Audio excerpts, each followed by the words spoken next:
సూర్యశెట్టి శివనారాయణ గారు, వారి సత్యమణి గారు,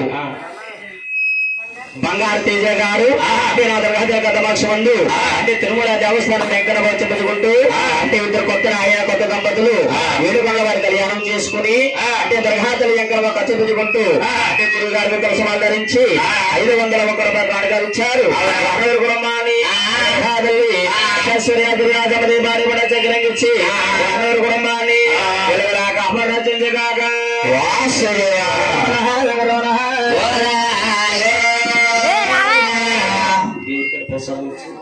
వెళ్ళి దేవుడి దగ్గర కూర్చుని తినేసి అప్పుడు మనం టిఫిన్ చేసి నీ అంకణ మా దగ్గర ఉంటాయి నీ అమ్మవారి దగ్గర ఉంటాయి తీసుకో కథ